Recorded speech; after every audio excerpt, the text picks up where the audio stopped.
Bonjour, je suis Joël Alexandre, je suis le président de la Chambre de commerce et d'industrie d'Eure-et-Loir. J'occupe ces fonctions depuis maintenant 6 ans. Je suis expert comptable de profession, ici à Chartres, et ce depuis près de 40 ans. J'ai eu un parcours professionnel classique de développement d'un cabinet d'expertise comptable et de commissariat aux comptes ici sur Chartres. Je suis arrivé en Eure-et-Loir en 1971, à la sortie de mes études supérieures. Et puis à un moment de sa vie professionnelle, on se dit que on doit aussi redonner un peu à son territoire. Donc c'est ce qui m'a amené à être candidat dans une liste. Le hasard des événements a fait que dès 2006, j'ai été élu président de la Chambre de commerce et d'industrie.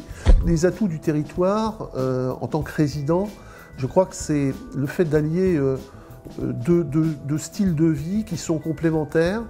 La proximité évidemment de la région parisienne qui permet de bénéficier de tout l'attrait de la capitale. Et puis en même temps, on a une qualité de vie qui est liée à une vie de province dans laquelle on passe un temps plus important à ce que sont nos occupations, c'est-à-dire notre travail, notre vie de famille ou nos loisirs, plutôt qu'un loisir dans les embouteillages. La présentation de l'Eure-et-Loir aux entreprises, c'est d'abord une présentation du territoire. C'est la présentation d'un territoire qui est fort de ses 12 500 entreprises, de 85 000 emplois, donc un département à taille humaine, des atouts pour leur implantation dans un cadre humain qui est un cadre agréable.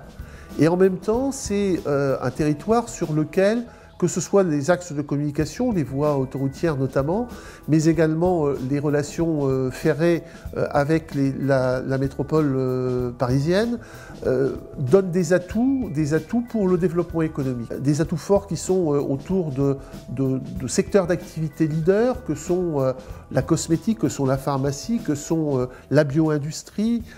Tous ces activités leaders font qu'il y a un phénomène d'entraînement, c'est un phénomène de locomotive qui permet aux autres activités de se déployer, de se développer derrière ces activités leaders du territoire.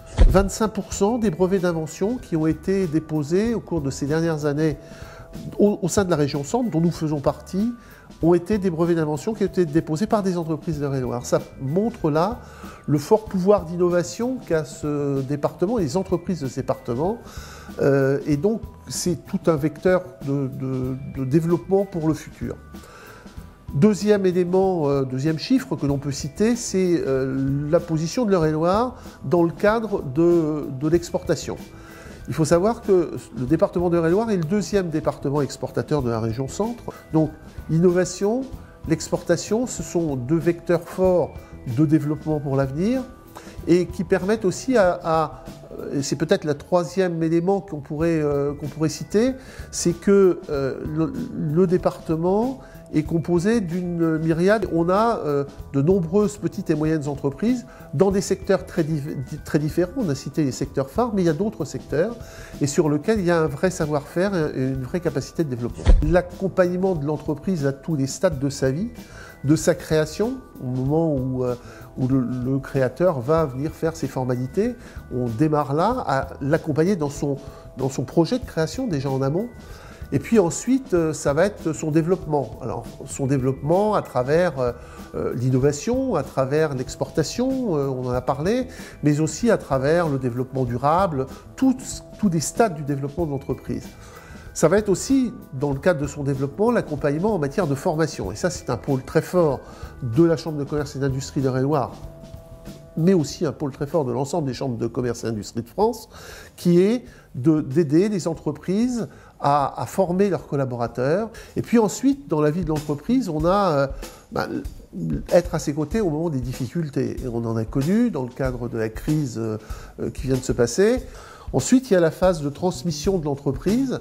Une fois que l'entreprise s'est développée, qu'on est arrivé à un stade où il convient de la transmettre. Donc, on accompagne également dans la transmission de l'entreprise.